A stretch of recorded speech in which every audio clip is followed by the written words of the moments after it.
Now that we have our beautiful background painted and dry, I can go ahead and do some different mountain ranges. Because it is sunset, they will be in silhouette, not too much color.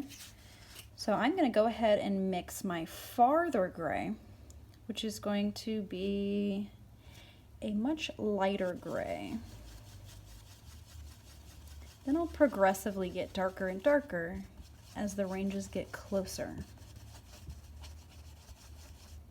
So let's give this a whirl. If I don't like it, I can always go a little darker. But this is going to be my farthest mountain range.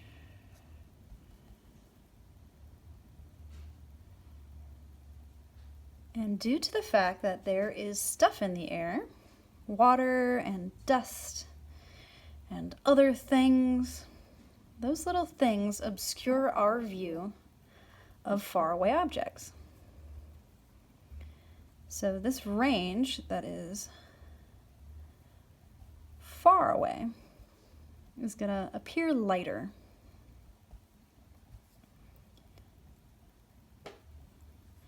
Now I like to take this color down a little farther than I even think I need it, just in case, because I'm not sure what kind of wiggles I'll do and where it will dip. So to be on the safe side, I'm just going to take it down extra far. All right, now I'm going to throw in a little more black to make the next range. You can always hold up your brush and see that it's just significantly darker. And now I'm purposefully trying to do just anything different than the last range.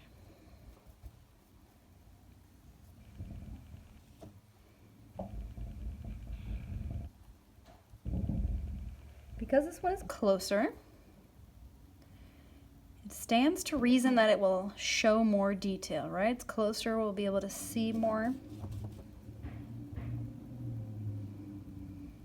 So now I can make sort of a textured top.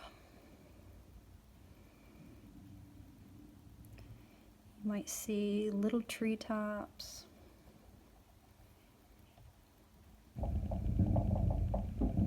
And I can even pounce all of this to indicate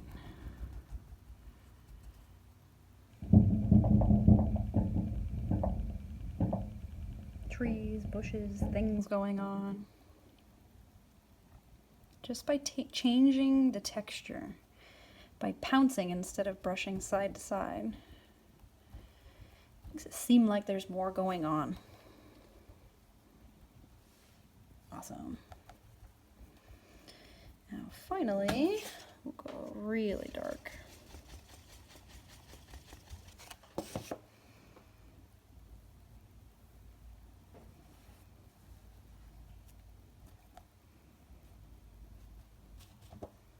And with this stage, we can get even more little trees.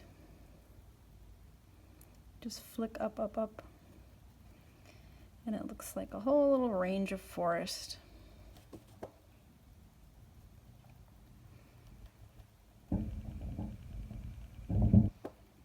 Without having to do much at all.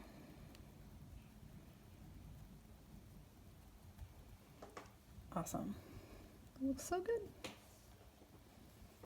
So that gives us this sense of distance.